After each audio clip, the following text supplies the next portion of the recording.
Good afternoon, everyone, and thank you all for joining us for today's presentation. My name is Marissa with Legal Aid of North Carolina's Helpline. Today, we have Amy Heimel presenting for us. If you're unfamiliar with the format of this event, first, Amy is going to review a PowerPoint presentation. At the end of the presentation, we will have a question and answer session. If at any point during the presentation you have questions, you can put them in the Q&A box on Zoom or the comment section on Facebook. We'll review all questions put in the chat boxes during the Q&A session at the end. Please remember that this is a public forum and Legal Aid is not representing you at this time. Amy will go over this in more detail, but please remember to keep your questions as general as possible, as we cannot provide any legal advice specific to your individual situation. We will not take any more questions after 4:20, and we'll have a hard stop at 4:30 p.m. With all that being said, I'm going to pass it over to Amy to get us started. Thank you, Marissa. Good afternoon, everyone. Happy Friday to you. I'm Amy Heimel. I am a staff attorney on the Medicaid appeals team at Legal Aid of North Carolina. What we do is we are a team of attorneys and we help with appeals for denials of Medicaid services. We help with denials of eligibility for Medicaid. And then we also help with billing issues when you have a billing issue with a provider and you have Medicaid coverage. So let's get started. Whoops, I think we're going to get started. There we go. Okay. So let's talk about being accepted as a Medicaid patient. In order for your provider to know that you have Medicaid, you need to inform them. So what you do to inform them, you must request acceptance to be a Medicaid patient. Some providers have a limit on the number of Medicaid patients or private insurance patients that they accept. So you must request to be accepted as a Medicaid patient by providing your Medicaid card or number, or telling a provider that you have Medicaid coverage, and telling a provider if you have managed care Medicaid, telling them which plan you are, or I'm sorry, which plan you have. As you may have found out, if you have managed care Medicaid, not all providers accept all 5 managed care Medicaid programs. Now, you are considered to be accepted as a Medicaid patient when the provider puts your Medicaid information or card into the record system.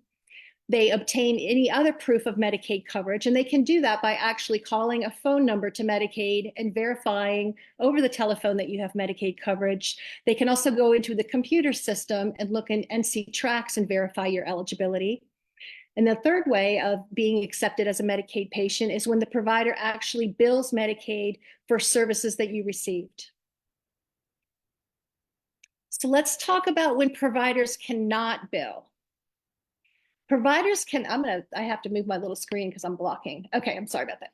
A provider cannot bill a Medicaid beneficiary for services except for a Medicaid copay if that provider has accepted the beneficiary as a Medicaid patient. So if you tell them that you have Medicaid and they say, that's no problem, we take Medicaid, you see the provider, and then you get a bill from the provider, they are not allowed to bill you for the services that are supposed to be covered by Medicaid unless you have a copay.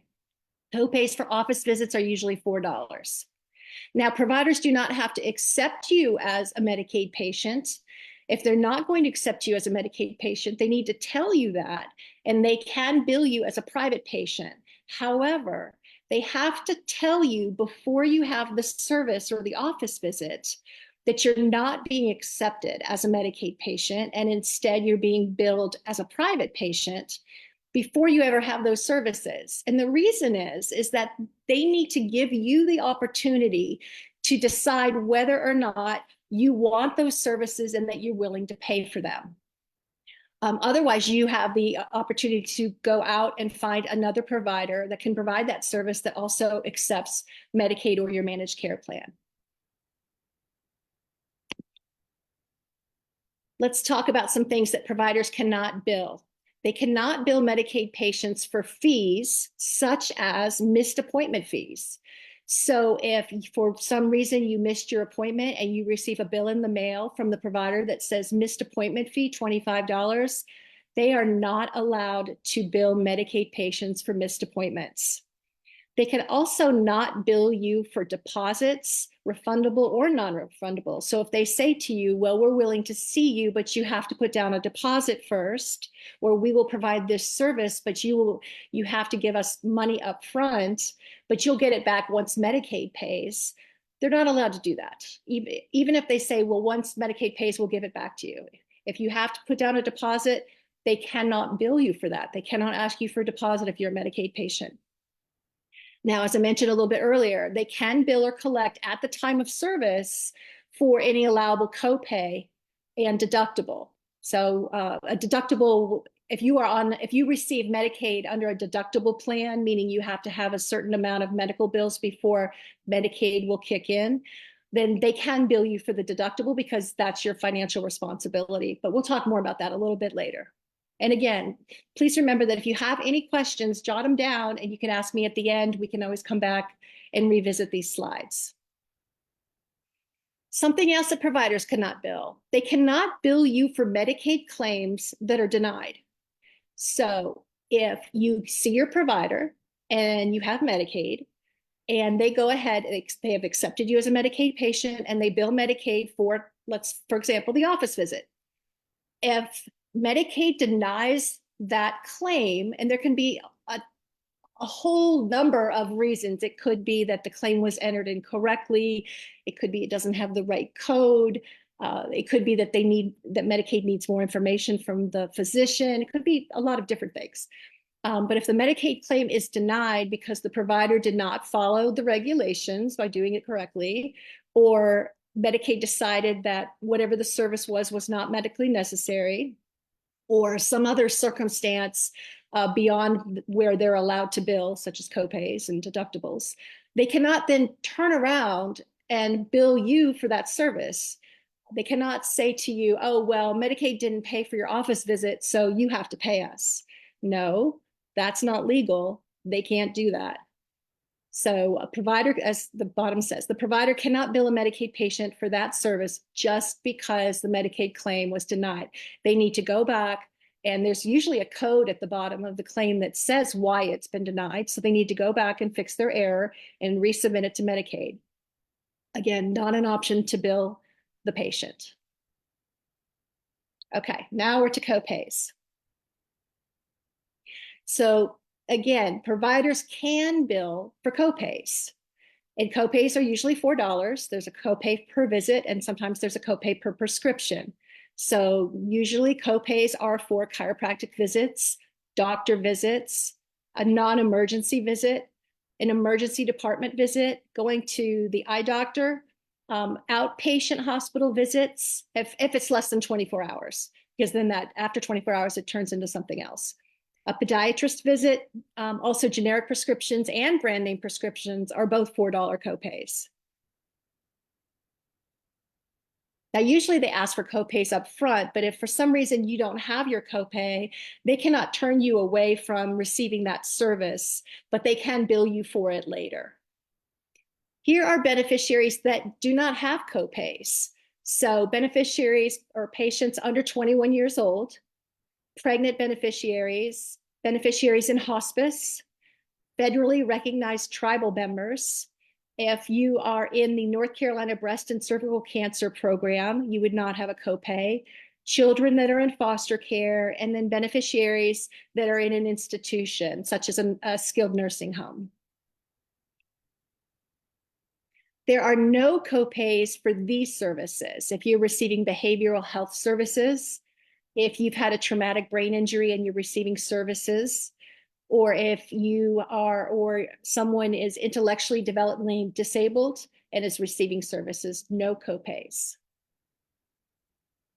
And as I mentioned a couple slides ago, and if you have the inability to pay for those copays at the time of service, you cannot be denied the services or supplies. That's in the North Carolina statutes. A person who has a pending Medicaid application can also request to be accepted as a Medicaid patient even before your application has been approved. Now, having said that, if that pending medication application is denied and you've received services from the provider, then you would be considered uninsured and be treated as a private patient. Therefore, you could be billed for any services or supplies that were already provided.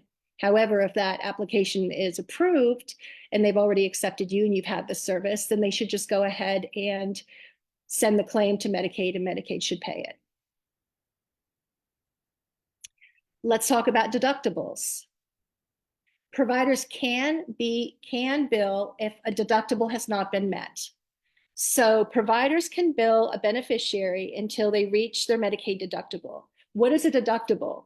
Well, deductible is the amount of medical bills or medical expenses that a beneficiary must have incurred, before Medicaid coverage will then begin to cover everything after.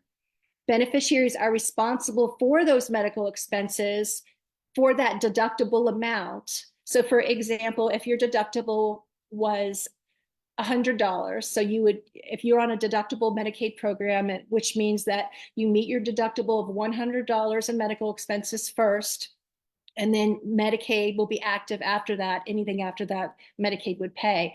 But that $100 you're responsible for. You don't pay that to DSS. You don't pay that to Medicaid. You pay that to your provider. So it could be multiple providers. It could be one provider. But whatever that deductible amount is what you are financially responsible for with your provider.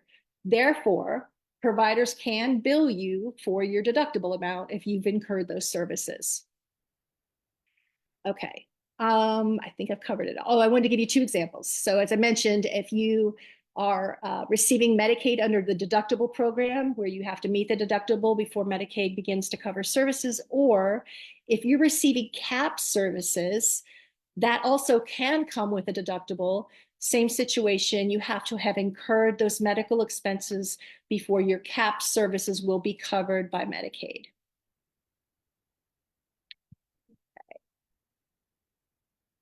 Let's talk about third-party insurance. So third-party insurance means that it's not you, it's not Medicaid, but it's another insurance company. So if you have another type of insurance other than Medicaid, it could be Medicare, it could be insurance through a private employer, it could be insurance that you purchased, that would be third-party insurance. If you have Medicare or any other third-party insurance, in addition to Medicaid, you definitely need to tell your provider. And this is why it's important. Medicaid is considered to be what's called the payer of last resort. That means it's always the last insurance to pay. So when claims are sent to the insurance companies, it has to go through the third-party insurance to be paid first. That could be your employer insurance, or it could be your Medicare, whatever you happen to have. And then it goes to Medicaid, and Medicaid will pay whatever the first insurance did not pay. So that's why it's really important. If the claim only goes to Medicaid and Medicaid knows that you have Medicare or another insurance, Medicaid's going to deny the entire claim, and the provider's probably going to try to bill you. So to avoid all of the problems involved in trying to undo something, just make sure that when you go to your provider, if you have more than one insurance, then let them know all of the insurance coverage that you have in addition to Medicaid, so that they can bill in the proper order. Same thing for another third-party insurance or liability would be workers' comp insurance. Again, Medicaid's always the payer of last resort, so workers' comp would come before Medicaid. Okay, so dual enrollees. Dual enrollees are individuals that have Medicare and Medicaid. They're enrolled in both. A provider can bill a Medicaid patient when all of these are true. A patient is 65 years or older. The patient is enrolled in Medicare when the services or supplies are received, and the patient does not provide the Medicare number or the proof of Medicare coverage, which is essentially what the situation was we just talked about. If you don't tell them that you have Medicare, Medicaid's going to deny, the provider is going to bill you. So just make sure that you have all the information to give to your provider when you go to your office visit, et cetera, or at least call them on the phone and tell them what your information is.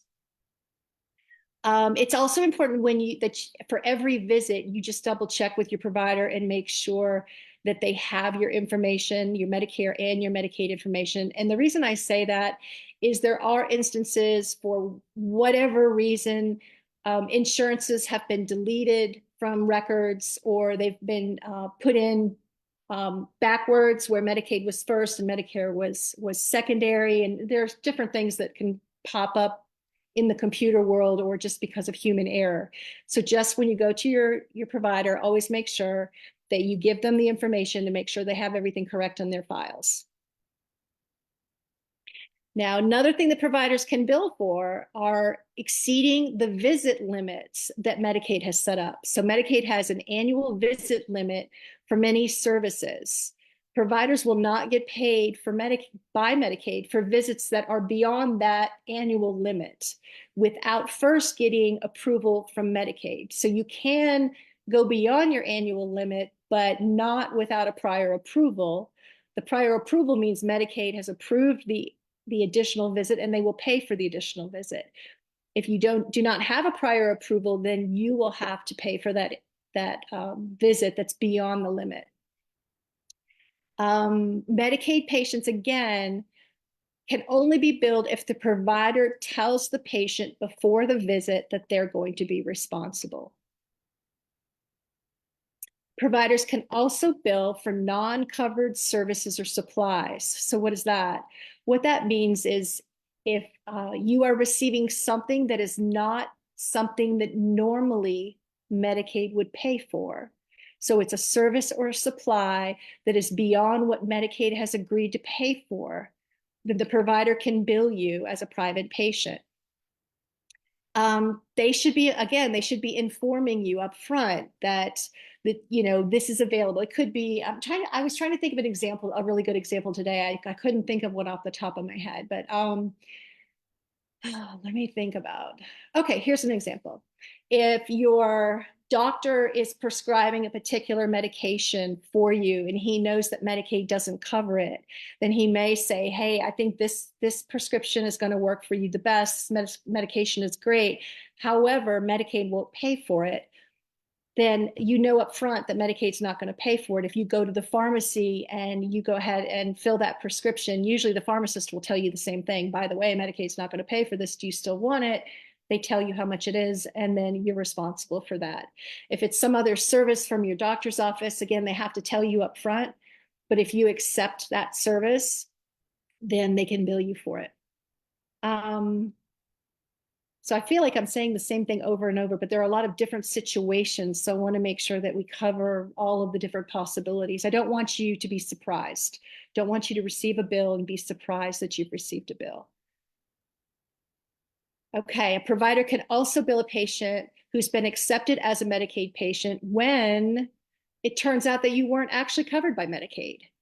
So what happens sometimes is people will think that they still have Medicaid, or they will think that they have a particular managed care Medicaid, and perhaps they have a different managed care Medicaid. They go to their provider. The provider says, oh, sure, we take Healthy Blue, no problem. Then it turns out when they go to bill Medicaid, they don't have Healthy Blue. The patient actually has United Healthcare and the provider doesn't accept United Healthcare. Then the provider can turn around and bill the patient because the provider never accepted United Healthcare and they were told that you had Healthy Blue, or the basic example is you thought you had Medicaid, but your Medicaid had been terminated. They can then turn around. If your Medicaid's been terminated and you were not covered at the date of service, they can go ahead and bill you for that. Let's see, a provider who bills a private patient. So now you're a private patient, but later you're found to be retroactively eligible for Medicaid. So for example, you put in an application and it's pending. The provider is going to say, well, you don't actually have active Medicaid right now, so I'm going to go ahead and bill you, and you pay that provider. And then later you're approved for Medicaid going back to before that date. Then you can go back to the provider and ask them to bill Medicaid because you had coverage. And then once they get paid by Medicaid, then they have to reimburse you or refund you for any monies that you paid to them for that service. Here is a big billing issue that we run into, unfortunately, more frequently than not. Out-of-state services and providers. So a lot, especially around the holidays, we're coming up on Thanksgiving and Hanukkah and Christmas, etc. These are the rules for out-of-state services. So for border providers, those are providers that are located within 40 miles of the North Carolina border. So that would be in the states of Georgia, South Carolina, Tennessee, and Virginia. Not the entire state, but within 40 miles of the border. The services will be covered by Medicaid as long as they're medically necessary, just the same as if you were getting those services in North Carolina.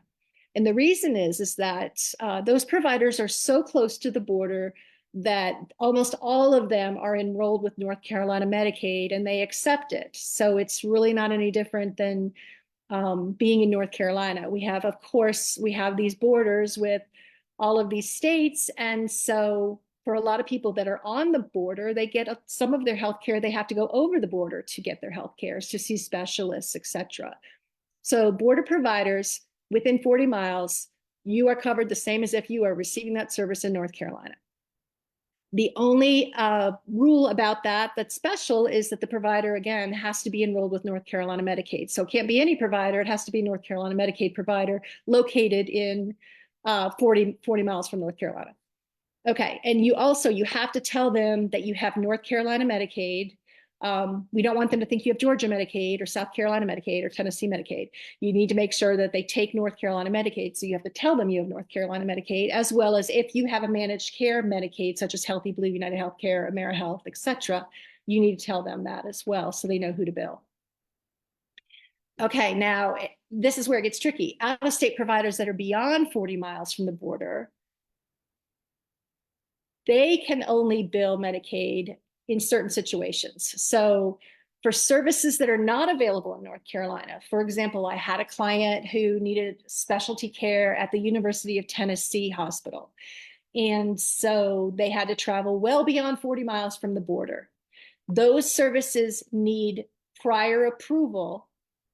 And prior approval will not be given if Medicaid is not the primary insurance. So if this individual had Medicare and needed to go to the University of Tennessee for care, Medicaid would not have approved that. They would have said, well, you can go if you want, but we're not going to pay for any of it.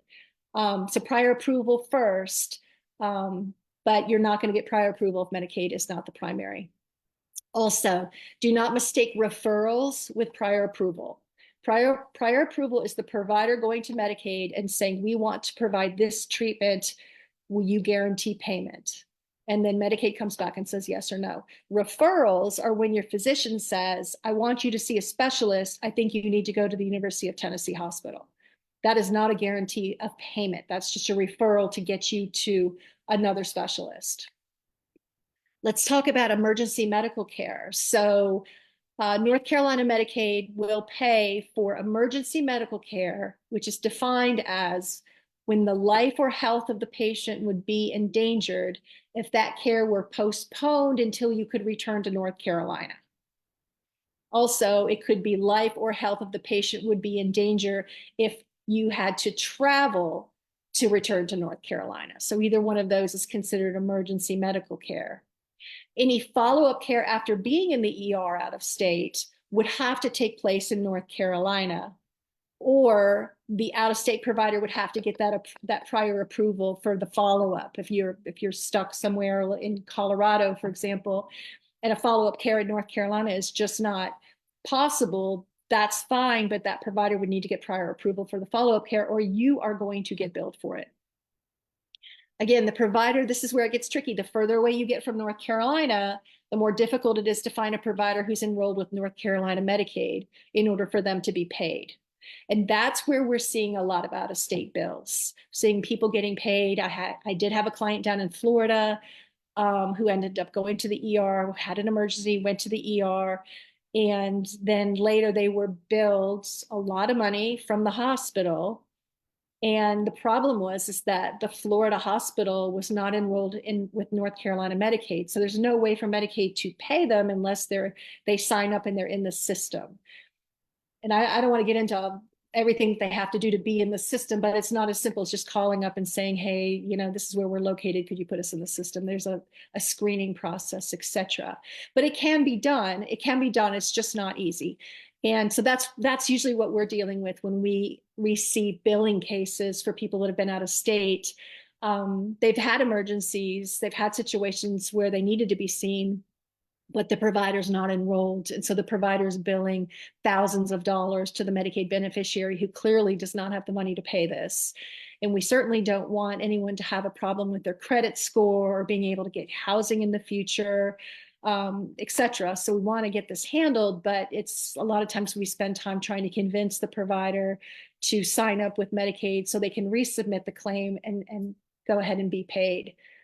So again, I want you to be aware of the rule. I don't want to scare you, but I want you to be aware of the rules because a lot of people have heard, oh, Medicaid covers all emergency services.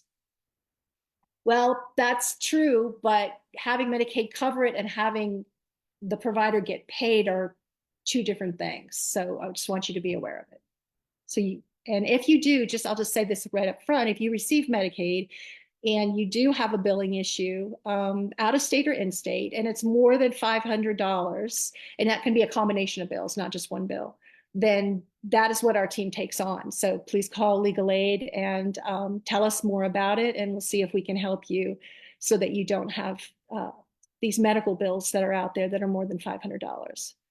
Okay, so let's talk about what do you do when you do have a bill? The first thing you need to do is you need to call your provider's billing department as soon as you get a bill. Now, for some of the larger systems, such as UNC, Duke, Atrium Health, Novant, I'm trying to think if Cone is in it. They all have very large billing departments that handle everybody that's in UNC Health, for example. So if you see Dr. Smith on such and such a street in Apex, and he's part of the UNC system, you don't call Dr. Smith's office, you call the UNC Health billing department. So call the billing department as soon as you get a bill. Don't delay, don't put it off, don't get scared and put it aside and hope that it works out. You only have a limited amount of time before they'll send you to collections. So the sooner you address it, the better. Calling them does not mean you're going to pay them. It just means you're calling to get more information. So don't feel like if you call them that you're going to have to give them money. You're just asking about the bill. So call the provider's billing department as soon as you get the bill. The number will be on the bill. Don't delay. Confirm that they have your correct insurance information. That is the biggest mistake that I see, is that somebody has had a change in their insurance and they forgot to tell the provider, or the provider didn't update it. And so what's happened is UNC Health is sending the claims to the wrong insurance company. And of course, it's being denied. So make sure that they have your correct insurance information. If you have Medicare or another insurance, make sure they have that on file as well. You can ask why you're being billed. You can ask them, did they not have your insurance information? If they did, ask them to resubmit the claim. This may be a situation where there's something wrong with the claim itself, which has nothing to do with you. It has something to do with, did they include all the information? Did they get the code correct? So ask them, what is the reason that the claim was denied? And then ask them to resubmit the claim. As I mentioned, you have a different primary insurance and Medicaid is secondary. If they did have the information, it seems like everything is correct, then ask them for a detailed billing statement so you can take a look at it and see what are they charging you for exactly. Check the dates. Did you really receive this service on that date? Believe it or not, I read this morning that more than half of all medical bills have some type of error on them. It could be insurance, it could be coding, it could be somebody else's charge. I mean, half of the bills have something wrong with them. So you should ask for a detailed billing statement, take a look at it. Does it look right to you? Look at the data service and the type of service. If you see something on there that's not right, then call them back and tell them that you dispute the charges and they will need to do an investigation. Now, if you've received this bill because you did not have active insurance, then at that point, you should go ahead and just ask them for financial assistance or charity care, which is what it's called at some hospitals. Or you could ask them for a self-pay discount, which means they will drop the amount of money that you owe them because they can give you a discount because you're private pay. And then you can set up a reasonable payment plan that you're going to be able to keep to pay this off over a period of time. But first, before you set up a payment plan, ask them for financial assistance in charity care. Do that first. They're going to want more information about your income. They're going to see if you qualify for charity care or financial assistance. And then if you don't, then you ask for the discount. Don't ask for the discount first. That's your last resort. And then finally, if you need help after you've done all this, then get help. So how do you get help? You call the North Carolina Medicaid Ombudsman. This is their number. They're answering the phones Monday through Friday, 8 to 5. They are fantastic help. I cannot say enough good things about them. And then, of course, you can always call us. A lot of times, if you call the Medicaid Ombudsman first, if they can't get it solved, then they will refer it to our team. So start with the Medicaid Ombudsman because a lot of times they can get it taken care of pretty quickly. It's only the more difficult cases they can't get some type of resolution from the provider that they then send to us. And I'm part of Legal Aid of North Carolina. This is our number for intake. And you can also apply online, or you can give us a call between 8:30 and 1:30 Monday through Friday and 5:30 to 8:30 Monday and Thursday. So here's some more helpful information from North Carolina Department of Health and Human Services. I know you're probably not writing down this address for the internet, so I'll just tell you, you can Google Medicaid billing and Medicaid beneficiaries, Medicaid billing, Medicaid beneficiaries, and this should actually pop up for you. And you can share this page, which just basically has a lot of the information that we've already been over in this PowerPoint, but you can actually share that page with your provider to help with any billing issues if you need to. But again, there's always the ombudsman and there's always legal aid. So I want to talk to you just briefly about something we have going on through the end of the month. It's called the Monitoring and Advocacy Project. So Legal Aid received a grant from this Medicaid Monitoring and Advocacy Project, and it focused on interviewing Medicaid beneficiaries about their experiences with Medicaid, both good and bad, whatever the experience was. And the reason that we did this is we wanted to use this information and share it with some of our partners and some national discussions, not using anyone's name, but just the general, relating the general stories of the things that people are going through, the things that are good about Medicaid for people. We've heard a lot of things about how it's changed my life. I didn't have any health care. I can now go to the doctor. And then some things that weren't so pleasant. Maybe they had trouble getting approved, or maybe Medicaid didn't cover a service that they really needed, things like that. So we've been collecting these stories so that we can better advocate for you. And we are committed to doing so that is in a way that it respects everything that you've been through and are going through, and then also acknowledging the impact of privilege, discrimination, and exploitation of marginalized identities and communities. The people that we have had participate in the project must live in North Carolina. We just did a short little survey of people who are willing to share their experiences. And we wanted to hear the good and the bad, as I mentioned. We want to hear what type of barriers people are having to accessing care. So I just want to mention that to you. If that is something that you are interested in doing, we are collecting stories about experiences with Medicaid through the end of this month. Please call Legal Aid at that number that I showed you just a minute ago, 866-219-5262. We would love to hear your experiences and share it. As I mentioned, it is confidential. We will not share your name, but we will share your experiences. And then finally, so our upcoming clinics will be on Friday, January 24th and Friday, February 28th. We always have something about Medicaid on the fourth Friday of every month from 2:30 to 3:30. So that's all I have for today. I hope that was helpful. I welcome your questions. I'm happy to help in any way I can. Thanks so much for joining us. Awesome. Thank you so much, Amy. I'm not seeing any questions right now, but I will give it just a few moments. Again, if you have any questions, you can put them in the comment section on Facebook or post them in the Q&A box. I'm going to give just a few moments here to see if anyone has any questions.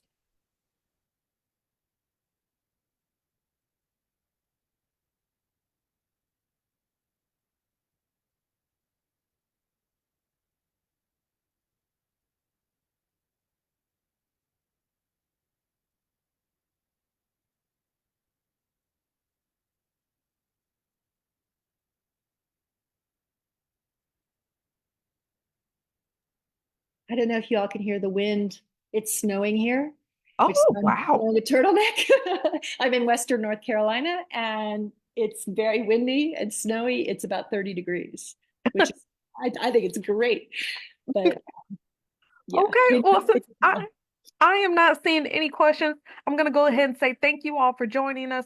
The special thank you to Amy for presenting. If you would like to review anything we talked about today, we have posted the recording of today's event to our Facebook.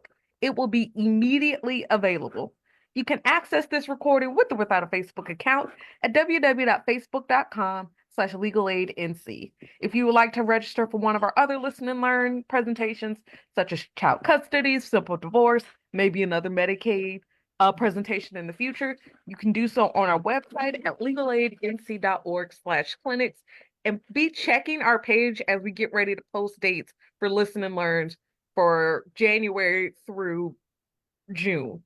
Those dates are coming. All right. Well, I wish everyone a great rest of their afternoon, and thank you all so much for joining us today. Thank you and happy Thanksgiving, everybody. Take care.